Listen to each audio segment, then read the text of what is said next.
So, I am here today with the wonderful Lucy Sheridan. I am so excited to finally be talking to you. Thank you so much for joining me. Oh, it's beyond a pleasure. It's so great Oh, to kind of see you after kind of Facebook stalking and Instagram loving for so long. I love it's been going both ways completely. Hi, how are you? Hi, how are you? Yeah, oh hi, should we be friends? Let's meet up on Skype. That's the wonderful thing of having something where you're allowed to do interviews. It's like an excuse to just call someone that you think is cool and let's chat. No, thank you, internet. Yeah, exactly.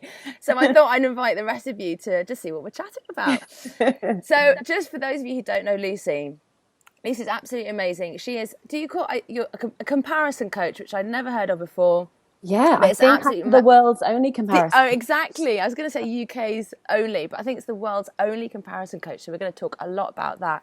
But also what is amazing is that Lucy just kind of appeared as if from nowhere and co-wrote HigherSelfie, a Hay House book. I was just like, wow, how do you do that? So, and it's just it's a brilliant book. I love the way Thank you, it's Selina. described as the gateway. Where is it? It's the Gateway gateway drug. drug. It's like the pot of the spirituality world. Exactly, which is just brilliant. It's just like a wonderful kind of introduction. And I think particularly for people who aren't used to actually sitting down and having a chat about life and me and what am I doing with it. And actually there are things that we can do. It's just such a wonderful introduction to that. Thank you very much. I really received that. I'll pass it on to Joe. Thank you. Yeah, absolutely. And I mean, why don't we just start off talking about that journey of going from what you were doing to Yeah. suddenly being asked by Hay House to write a book and having Higher Selfie published. Oh gosh, of course. I'll try and keep this into a fairly medium-sized nutshell because the rambling potential is enormous. I love a ramble. I used to work in advertising. I used to be like brand strategist for like I think nearly 10 years or so. About 3 years or so, I went self-employed and I was doing freelancing strategy, but also kind of set up my own coaching practice, having done my training. And what I noticed in terms of my journey was that when I decided to go self-employed, it wasn't something necessarily that happened overnight, but it was this whisper that grew into quite a loud shout. And unfortunately, I kind of started suffering with anxiety and psychologically, and my work life and my personal life were just completely out of balance. And I had a bit of a breakdown, to be honest. And I'm absolutely open and transparent about that and not embarrassed about it at all, because I think we all need to talk about how we can struggle up here as much as we can in our minds, in our bodies too. I knew that going self-employed was going to be right for me, and I had to exit this non-stop pressure cooker of advertising. I just decided it was not serving me, and I was never going to live the life that I really felt I wanted to if I was going to stay there. So I started my own business and doing those two things. With the coaching, I started with a very general message, almost like about work-life balance, because I think it was a case of teach what I need to learn back then. And I certainly managed to kind of crack things and was going for quite a high level of improvement, even though I would never aim for perfection. And it felt like that would maybe where my voice would be, I suppose, or just what I would do a lot of. But what I noticed was whenever I started talking about comparison, whether it was on the blog, a Facebook post, even over the table in the pub with friends, the conversation would run and run. And of course, social media would get brought into that too.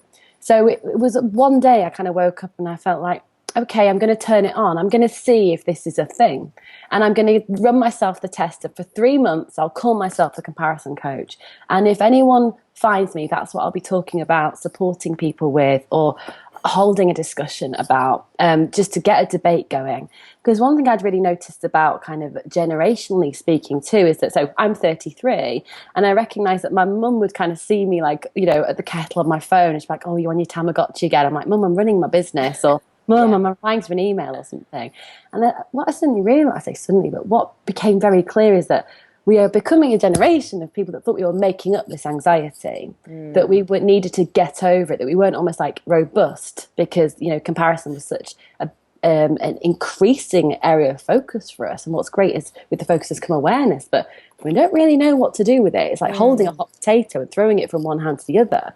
And we've got some sources kind of saying, get over it, you're not, you haven't got self-focus, you just need to get on with it, it's not going to help anyone comparing. But yet we're still feeling it, and we're making up the feeling itself.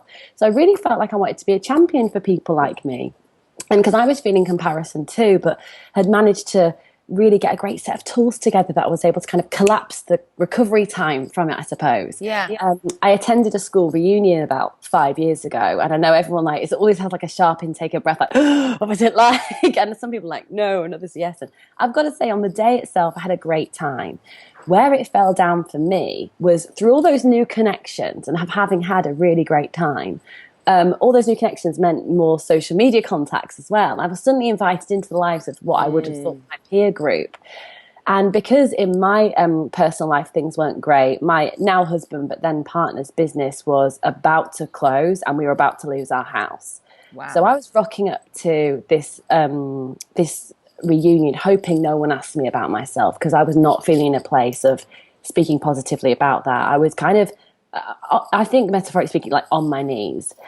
So to be surrounded by people that had like interior decorators, there were a lot of red bottom shoes in that room, and girls, you'll know the reference there, and like, amazing hair and huge rocks on fingers. And listen, that's just stuff. But at that time, that was how I measured my aspiration and kind of arriving almost, which is very ego driven, but I can out my ego. It's how I felt. Yeah. I think looking back now, having kind of being the comparison coach and seeing that as a big trigger, which really led me into quite a dark place of comparison that I got myself out of, I kind of realized that I was definitely kind of sent for that experience. And that's kind of led me to kind of almost in recent times where I kind of met Joe Westwood then, who happened to be a Facebook buddy. We met in the Facebook comment section of a Facebook group, which is the UK Spirit Junkies, so people that love Gabby Bernstein's writing. Oh, yeah. And she kind of invited me for a Skype date, and I was living in Leeds at that time. I should probably slow down a bit. My accent's quite strong. I was living in Leeds at that time, and she was living in Nottingham. And so we were kind of like the Northerners, like that were kind of interested in this like burgeoning spirituality scene. And we just kind of struck up a friendship, and we knew we wanted to do something big and different to really get people to understand what spirituality could be, because we knew how much we benefited from it. Certainly. My spiritual practice and beliefs and the mindset changes I've made really helped me, to become, the woman I think I'm supposed to be, but also got me off like medication, basically. So I'm a big advocate of this, not an evangelist, but an advocate if anyone wants to talk about it. And she and I, used to really vibe on it, and we wanted to do something live, but we were outside of London at the time. And also because the scene is kind of burgeoning, lots of things happening, lots of different pockets, difficult to get to. So we ended up kind of coming up with quite an ambitious plan, which was to put on this big mind, body, soul house party. And we managed to get, we achieved sponsorship from Lululemon to put on this enormous live event, which was an unconference. So it's HigherSelfie is our brand name, it's an unconference.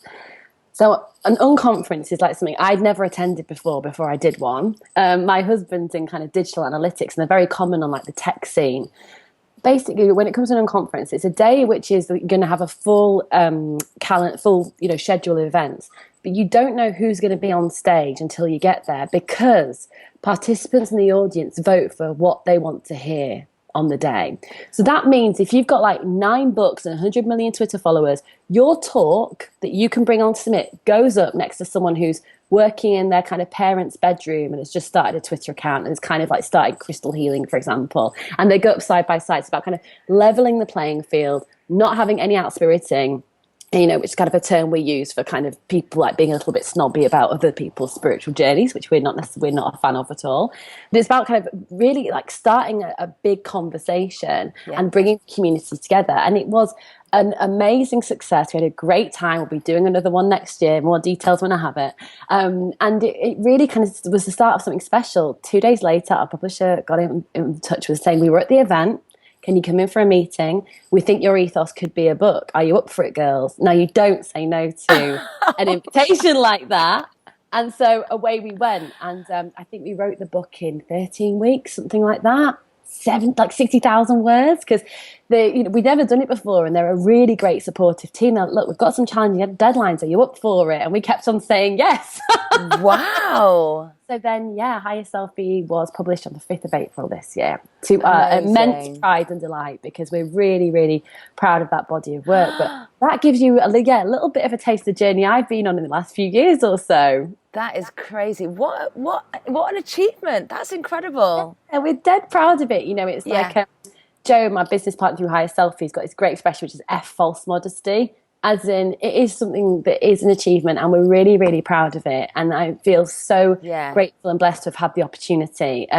It is beyond my wildest dreams, and I really hope it inspires other people to ask for what they want and to move on their ideas and not wait around. Because if we hadn't taken such huge but imperfect action, it just wouldn't have happened. It just wouldn't. So I'm dead proud of it. So thank you so much. Oh, fantastic. So just to take a few things from kind of your story, I think it's, like you were saying, it's really important that we talk about the breakdowns that we've had. I mean, I had, now this is going back about probably 10 years ago, but a moment in my life where I really just, my whole life fell apart. And I really felt like I hit rock bottom. Everything in my life just seemed to just like burn to the ground, and it was like ground zero.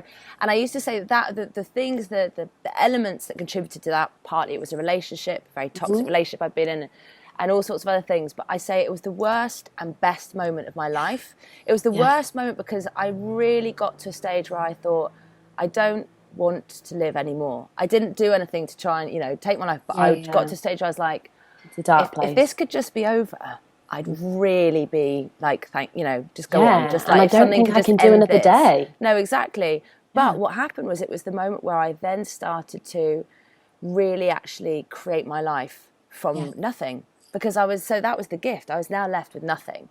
And it's like, well, what do I do? And the first thing now I'm just remembering back to it, the first thing I did was like kind of nestled away in my parents' home. I finally crawled my way back to, I was like, I think I need some help. And I just got, my brother had given me this book, this beautiful kind of sketchbook, and I turned it into creating a sort of visualization board, and like pages and pages. And what's amazing, there are still a few pages that haven't come to life. And interesting, the relationship page I could never do. I was just like, tore stuff out, put it back into, I could never get that one right. But the rest, and every single one, I would suddenly go back. I'd be living a part of my life and go, open the page. I was like, I'm literally living that. That is it. That's how I would. That shit works. Like, I used to be really shy about talking about law of attraction and manifesting in abundance and the laws of the universe almost. But it has allowed me, as it sounds like it's allowed you as well, to create the life I never thought possible. So coming from the Phoenix moment. And the thing is, you don't have to wait to get to this. Like, some people will never have a breakdown like that. Right. Sometimes it can be, we talked about this in the book actually, it's almost having like waking up envy. It's a bit like X Factor sometimes. I was in this state, or this happened to me, or I had an accident. And without judgment, by the way, I don't mean to belittle that. What I mean is that to wake up and to really like put your hands out and ask for what you want doesn't have to be the result of, or the after effect of, a breakdown. And I think now what I could have done that might have prevented me from having my breakdown, and I love mine too, like, and like I would do it again and again and again, even though it was pretty hairy back there, and it sounds like you've had the same experience. But it can be possible to make those tweaks and start the visioning earlier on. I mean, it's never too late, is it? You know, even, no matter what life stage you're at, it's a mindset thing. Absolutely. But and yet many of us in life do have that kind of they could like come to Jesus moment in the deep south, wouldn't they? But have that on their knees moment, which is, I need help. I've never prayed before. I'm praying now. I was speaking to someone the other day that I sort of vaguely know, and she was going for a really, really tough time. And there was a group of girls, we were all sitting around talking about stuff, and she was off to do a course that was really going to help her. She'd really taken a big action. And everyone was like, really kind of feeling her pain. And I was just like, listen, from someone who helps people go through transformation, I honestly, I could not be happier. You have hit rock beyond rock bottom. It's gone worse. It's like got further and further and further. And don't get me wrong, I feel your pain, and I know how hard this must have been. And but you are now about to go on your way up. And sure enough, she has. And I was like, and I'm getting tingles just talking about it. I was just like, I often get people coming to me and they are just in tears, and they're just like, I don't know, I'm desperate. And I'm like, fantastic. Because now you're in a place where you're really going to make the effort to actually do something about this. Because when you're a bit comfortable, you're not that happy, but you're a bit comfortable. I'm like, this is going to really take something for you to step out of it. But again, people do show up and they have the courage to step out of what is all right, but there to get into something that's wonderful. And actually what you were saying there earlier about, it's not always about going through that ring of fire, sort of thing. because, and I wish she was here, Vicky, my other half in Project Love, she's seeing her go through her wedding and her hen party and the incredible transformational power of having all that love wrapped around her, and seeing how that has actually strengthened her, and she has flourished and grown in that space. I think is the kind of the other way that you can also do it, is it can be, it doesn't have to be a ring of fire, it can be a ring of love. Yeah, and it's absolutely right. It's almost like, as long as you get the result, like, don't judge the method, don't judge the journey to it as well. And because I hear you in terms of, I do think you have to feel uncomfortable where you are enough to go there in some ways, even if it's at your own leisure, kind of looking at how your thoughts have held you back, or your past relationships, or, you know, there are all sorts of things that we maybe don't realize we have to heal from or look at. And anything that causes us to just have a 5% more self-inquiry, it will produce a shift, and any shift is right. Yeah, it is all about the inquiry. And so when you're working with people with comparison, do you feel that the comparison is the thing that is causing the anxiety and the satisfaction, or do you think that the comparison is a symptom of something deeper, that's, I'm not good enough, and now here are my examples I'm going to beat myself with and constantly berate myself with? I think you've got it there. It's the latter, in terms of comparison is the conversation starter, but it's never the conversation finisher. It is the symptom. Ultimately, it boils down to some key things that we all share as human beings, having like this human experience on earth, is around self-acceptance, self-love, confidence, and just, wanting to feel okay. And it's very like boiling it down to kind of its most distilled terms, because people I work with compare themselves to very kind of materialistic things, but it can come back to they've never, had a great relationship with their mum, for example. So it's a really valuable trigger. But it will always lead to something deeper. So a big part of my job is kind of helping guide them there with a really friendly but firm hand on the shoulder, as in, let's just nip this in the bud. Let's just go there now and get rid of the comparison. Because this in comparison is like a really sophisticated self-sabotage, because it's like, oh, well, if I project this against that bitch in accounts, excuse me, my language, and she's just not very nice, she's holding me back. That's much easier, because I can sit with that and I can just sit here getting, like, I can sit in this bath of jealousy or dislike for her, and I don't have to move. I can just be here. And, my ego knows that I've attached that blame somewhere else rather than looking within. Yeah. It's the easy thing to do. But ultimately, there's so much insight there for us. So a big part of my job is kind of getting people to the so what. It's like, you compare, but so what else? Yeah. Like, don't stop at the judgment. Keep going, keep going, keep going. We're here, right? Stay here. And unfurling that with them and just lifting off the veils in a very loving way, because it's not therapy, it's coaching, it's about the now and the future. But my ultimate objective is to get people to self-focus and their next right action, actually. Right. Because once you start doing things, you start to be the person you want to be, and then everything changes. So it's not just about kind of leaving with homework and a to-do list, but what's the next right action? If, like, I was on Facebook Live recently talking about using a client's example, that she was kind of burning with jealousy about a girl that always travels first class and always seems to be checking in like amazingly exotic airports away. Now, her dissatisfaction with where she's at has nothing to do with her friend's air miles, but it turns out it had everything to do with the fact she'd not had a proper break in 12 months, really. Yeah. She had, and not really turned off, and was frazzled, frankly. When I actually saw her, I was like, geez, are you all right? Let's sit down and talk about what's going on. Hello, friend. Yeah. I've got a golden retriever down there, might make an appearance, so don't worry, this is a very animal-friendly conversation. But through talking to her, what was absolutely clear is that she had no sense of self-care. She'd been burning at both ends for too long. And so her next right action was to see her boss and just book a couple of weeks off. And her boss willingly said, yeah, of course, like, I've been trying to get you to do this for a while, but she hadn't been able to hear and receive that, because she hadn't been in a state of having the insight about what the comparison was teaching her. Yeah. So comparison is always the key start of the conversation, but on a very individual basis. It's then like following the breadcrumbs back to where it started. Because also I still compare myself to some people, things, brands, stories, whatever. but I can collapse the time of recovery to get over it. So it doesn't like pull me down like, water going down a plug hole, which it used to. But I recognize now that I have certain avatars of comparison. So it's like, there's a great book by Gay Hendricks called The Big Leap. Oh, yeah. And he kind of talks about basically like new level, new devil. So you can kind of move through, up to a new level, whatever that is for you, whether it's finding happiness in a new relationship, getting a dog or a cat, or going on that great holiday, or healing, or, apologizing to someone that cleans energy. But it will take you up a level. And with that comes a new challenge. But I recognize my comparison avatars show up all the time, but it'll have a different face. So it might be like, for example, I've been investing a lot financially and energetically in terms of like understanding the very best ways to run and grow a business. And so with my own coach, and so now I'm kind of having conversations that are a different level that I was having 2 years ago. So now I can compare myself to other people that are doing this business in a certain way. Yeah. So and yet it has nothing to do with that individual. And I'm clever to that now. So I'm like, oh gosh, here we are again. Okay, let's take the lesson. I can unpack that. And I do talk a lot about I'm very self-observational, but I don't try and judge myself. Because I also know at my root, I'm always just trying to do my best. Yeah. I might be a bit misguided sometimes, but I genuinely am trying to do my best. And so, comparison will kind of show up and bite you on the bum when you think you've kind of got over one furlong. But it can also illuminate where there might be some other work to do. Yeah.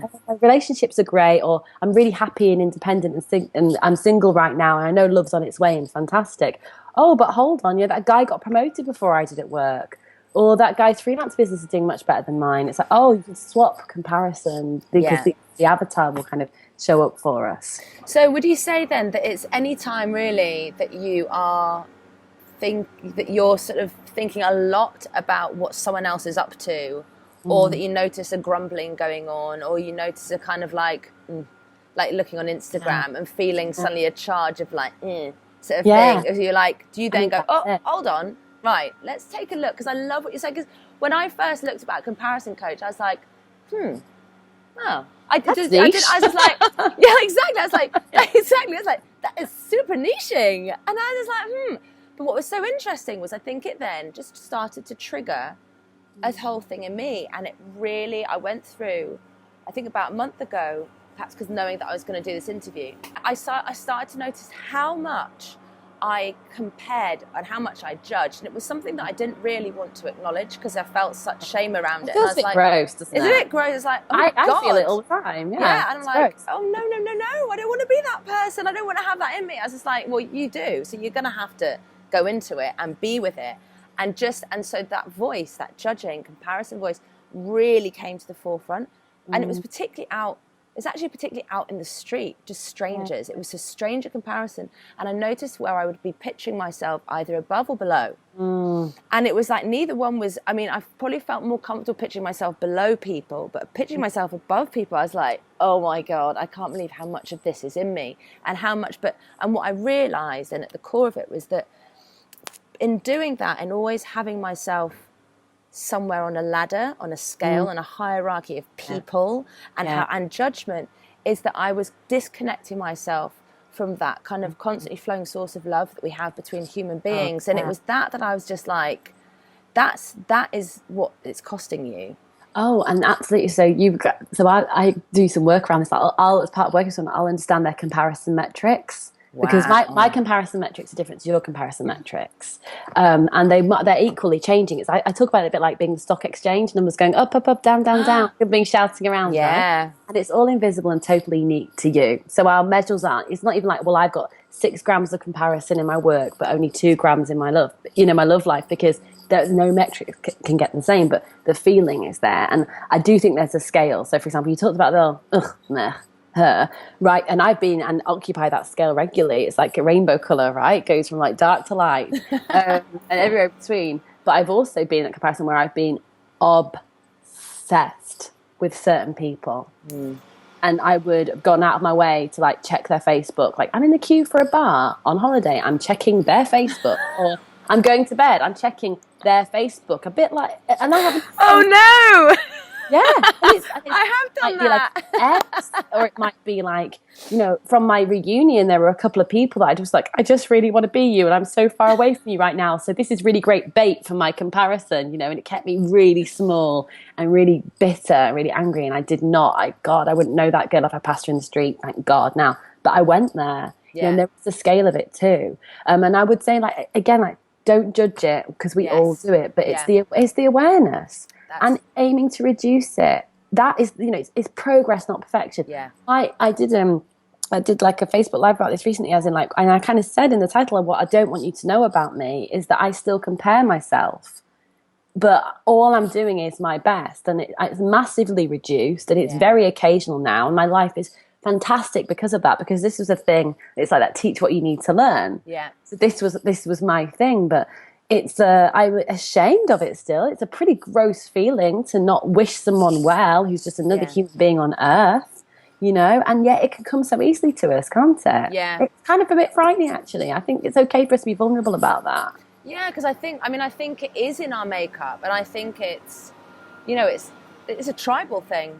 Yeah. It's like if you go back to the sort of tribal, that sort of sense of, belonging, in order to have that strong sense of belonging, and I'll do anything to protect my tribe and stay part of the tribe and keep those tribes together, we have to mean that everyone else that's in another tribe is like less than us. Yeah. I wouldn't want to be with them. No.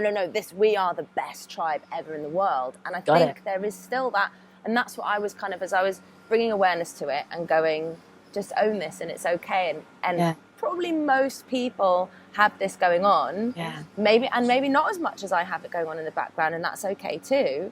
But it was just listening to it and starting to understand, where is this coming from? And and a lot of it is programming, and therefore a lot of it you can unpick and you got it. And let's not forget, we were compared when we were like still like warm from our mummy's tummies. Like, your weight was compared to the baby in the next kind of cubicle to you when you were born or whatever. And then, how quickly you grew when you walked, when you started school, your grades. I mean, there's no judgment about it, but this has always been around. And it's been in our ether to pick up on. And the minute we started noticing, the minute we take it on ourselves then, for example, so-and-so got a swimming badge and I didn't, but we all swam the same. No, I'm not the same. And that's it. And that's where kind of like the big like lie that we're not connected, that we're ranked. I think Gloria Steinem, the famous feminist writer, said the biggest thing we need to remember is we are linked, not ranked. But that's what we're taught. That's what we observe, is that we are ranked. And like there are levels and there are matrix. And it's wrong. It's all through our education. Yeah, you got it. Different classes, different levels. I mean, you immediately pitch to that. It's just like, I was always in the bottom class of whatever. I was always in the top class. Yeah. And then what about your physicality as well? Like too fat, too thin, like hair too short, hair too long, not tall enough, not small enough. And, because of photoshopped images. I mean, everything we look at and touch could in some way reinforce the comparison. So that's why not judging it is really important. And that's why also, clicking your fingers and just getting over it isn't an option either. Because it is an element of unfurling and unpeeling of that too. Yeah. Even a bit of self-inquiry around it, as in, hey, I'm really glad that I actually noticed that judgment.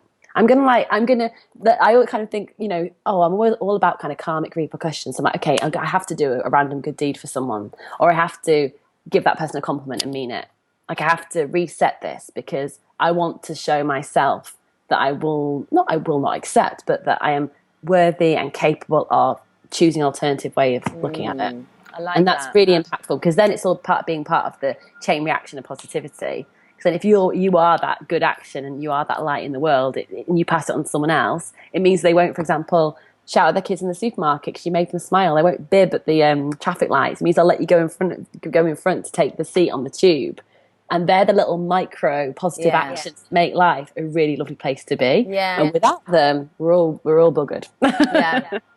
So when it comes to love and relationships, which is obviously what we talk about a lot in Project Love, where do you see comparison coming in to that whole field, and how does it kind of impact on that, and how do you help people through that with comparison? Oh, I think this is a really great question, and they all have been, because there's just so much potential for it. Because we're kind of taking it on first, hearing it, you've got those that maybe are looking to be in a relationship that aren't yet, and I think the word is yet. Yeah. Those that are in relationships but are comparing the journey. So, for example, oh, hold on, they're engaged after 6 months, and we're about to crack on for 5.5 years. Love. Yes. And then you've got, relationships that go through seasons and being at different seasons, yet comparing, for example, someone coming home with flowers every day, someone who is kind of doing too much time at work and you can't even get together for a dinner.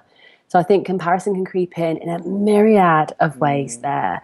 One thing it has in common, though, is it's about looking outside ourselves for the happiness, for example, and perhaps putting a lot of pressure and responsibility on another person to be this generator of our happiness. Yeah. So, for example, if you're feeling really cool in a relationship and things are going really well, the fact that he or she isn't back for dinner a few nights in a row is like, well, I know they're working really hard, so I might take them away for a surprise holiday break. Or, Friday night, we're going out for pizza. It doesn't matter. We're going to have a couple of bottles of Plonk and it's going to be a great evening. We'll celebrate together and we will be with each other. Leave the phones at home. When you're not in a place of feeling like they're working really hard, I want to support them and lift them up because I feel like that's what they do for me, it can then turn into they're not even home for dinner. Oh my goodness, if our relationship in such doldrums that they can't even make it home for dinner, I'm not even going to get an apology or an acknowledgement of that. And then again, that gets into the kind of water down the plug hole kind of momentum of like, oh, and yeah, actually, I think they nearly forgot my birthday. Oh, and he or she was really rude to my mum last time I saw them. And before you know it, we are having this kind of silent criteria of what it is to be a good partner, which is playing in our head. And then, goodness me, for goodness sake, don't then go onto Facebook and then see people checked in at, enjoying another amazing meal at the Ace Hotel in New York or something for another surprise break. I mean, that is just like pouring paraffin on a flame. And I think it can happen at any time in a relationship. Pre-relationship, when someone's independent, I like to call it, single, whichever your word is, but having kind of an independent experience that time, it can sometimes feel like they'll be almost, I hate the expression, but like left on the shelf almost. Yeah. Which I think is bullshit, but I can absolutely believe why someone would believe that. Yeah. Because it kind of makes you feel like it's almost like that zero-sum rule. If someone else wins, that's one less thing for me. Like, oh, they're engaged now, which means there's one less, engaged man or woman in the world for me. When actually it's like, well, there's billions of us now. We can't get out billions of us, but there's an abundance of people, and it's about being open to it too. But comparison closes us off, and we know when we're closed off because nothing happens. We're not part of those synchronistic meetings. We don't have random conversations with people that suddenly lead to maybe you should meet my mate, and then lead to we should go out for dinner, and then lead to do you want to go on another date after this? Because that's why it's that cliche, isn't it? When you stop looking, they arrive almost, because it's like you're in a state of acceptance, not in blocked by comparison or a neediness energy, because they both have the same effect. They propel people away from us. Yeah. Because you can feel it. You can feel if someone's closed down and not interested, just as much as you can feel if they're wide open and absolutely gagging to have a conversation or something more intimate. Yeah, which is what we talk about a lot in our Get Ready for Love course. And that is where it's about stepping into a space. And it would be really useful to look at comparison. It's like, where are you comparing yourself, and what limited ideas about who's out there and what's possible is that feeding into? It's just like, oh look, someone else has got married, that's one less. Like you say, there are already, all the good men are gone, and here's yet more confirmation, because that's like bottles falling off the wall. Exactly. And I call it with kids. And we call it the shitty committee, and the shitty committee is like kind of constantly looking for confirmation about these negative and limited beliefs about it's never going to happen. So if you're shut down, you're like all bitter, who's going to approach that girl in the bar, as opposed to the one who's just like really gone into their comparisons and really kind of looked at their limiting beliefs and all the negative beliefs and really done a good cleanup, and it's just like, I'm really open, and like you say, I haven't found that person for me yet, but I'm looking forward to when it happens. And I went from a really negative space into being a really positive space like that, and a lot of it was looking at where I was looking out and what I saw in the world and what I decided it was telling me about what was possible and what was going to happen for me. And I think the kind of comparison thing in that is, I mean, I think that's what I was saying before, is that, comparison, realizing that it's far from being a niche, is the tip of the iceberg. And you start, anyone, I think at any stage, it would be valuable to go and have a look at who am I comparing myself to? Yeah. And what's that telling me about me? You got it. And this is the thing as well, and just to kind of like add to what you're saying there, in relationships and in our lives, we can be really hurt, wounded, heartbroken, and that is a real thing. So, of course, there are going to be side effects of that are going to affect how open we are to love and that kind of thing. And as much as it can be so hurtful to be in that situation, we have to take responsibility for where we are, even if we can't rationalize how we ended up there. Yeah. You know, like when a relationship ends and it just comes out of the blue, and you're like, we were supposed to get married, or we were supposed to go on holiday even, or he met my parents, or whatever. Yeah. It throws us under the bus. But the sooner we can get back to the moment of like, okay, in this moment, I am responsible now for what happens. And it doesn't make it okay what he or she did, whatever. It doesn't, but equally, the way I acted as well, like that's where the magic happens. And that's where, like you say, the clearing up starts. And it's like, you know, when you break a vase, you pick up one piece at a time and you put it on the paper. And before you know it, you've got a nice clean floor you can go across and your socks again. You know, but that's really important. And comparison is widespread. And there are people that say they don't. And I'll be honest, I don't believe it. I just don't believe there are people that never, ever, and have never compared. I know there are people that compare and they actually have a great, like a flip effect, which is that they see it as like, that's possible, that's there for me. That's another example. And data collecting on, you can have an abundant life, or you can have a dream relationship, or you can have a job that like lifts you up and never feels like a day's work itself. That's fantastic. And that's ultimately, I think, kind of almost like, the holy grail position to be in. But I think it takes a lot to get there. I also think it's almost like a born not made thing. I agree, but that's why I think it goes so deep rooted. That when I was kind of looking at comparison myself, I just suddenly was like, this goes so deep into if it's coming from that, a tribal thing, we've all got it in us. And I think it's really important. And then actually you look at how it stems out into prejudice of all sorts, and it's just like, this is actually a really important conversation we all need to be having. Because if we're pretending like I don't compare myself, for better or worse, and I think that's the other thing, it's like, it's almost easier to own when we're comparing ourselves, saying, oh, I'm not as good as them. But what about when you're comparing yourself and saying, I'm better than them? What about that as well? Yeah, because I had plenty of that going on as well, and I still do. I mean, it's not like you say, it's like once you become aware of it, it's like going, okay, bit by bit, and just catch yourself each time and go, do you know what? That doesn't serve them, and it doesn't serve me either. Yeah, so and you just like move on. Yeah, and that's what really, because as I sort of saw it in its enormity, I was like, oh my God, this is such a huge piece of work. How the hell am I going to do this? And actually, not that it's like it's completely gone, but with just a few kind of intentional, like, I'm going to put a stop to this. Like from this moment on, a few kind of rituals into the sea when I was down by the seaside. And actually, it was amazing how quickly it did reduce and how quickly it sort of did fade. Yeah. And actually, it doesn't take as much as you perhaps might think to make these fundamental changes. Because what you did was you decided.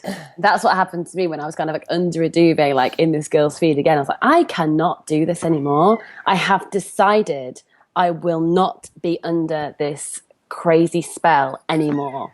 Yeah. I have decided. Yeah. And there, the just next stage begins. It doesn't mean it goes away. It just means it puts a line between then and now. And that's what you need. And then energetically can clear that shit up really quickly. There is more power in that than I think I had realised, actually. I was just like, oh, did that work? I mean, I've done it with other stuff before, but each time I'm like, I wasn't really, I mean, I thought it was the beginning. Didn't realise it was in itself going to be a huge... So now it's also, it's there, but it's more manageable rather than it had become so loud. As I focused my attention on it, I was just like, oh my God, what am I? I'm some kind of comparing, judging monster, but up and down. Welcome to the human race. Yeah. And then I was just like, right, own it. Because actually, in you also transforming this yourself, you're only going to be able to give back some good of it into the world. So just take this on, this is your thing. But yeah, it was amazing how quickly just deciding makes such a difference. Oh my God, we could talk on and on and on. And I would love to do another session with you one day. But before we go, how can people come and have a session with you, or is it a course of sessions? How do you work with people? You can find me at provecoaching.com. Yeah. And I tend to work with people over time. I have I used to do lots of different coaching packages. Now I have one which is called The Proof. Great. And it's 6 sessions of working with me over time, and I take people from compare and despair to comparison free. ultimately. Yeah. Amazing. Okay, well, I will put all your details below Thanks, this Selina. video or podcast or whatever his people have accessed this through. And thank you so much. It has been so lovely to meet you. And I'm sure this will be just the first of many meetings. One day, believe it. Maybe in actual person, so we can even hug at the end. I would love that. Thank you so much and have a wonderful day. You too, Selina. Thank you. Bye.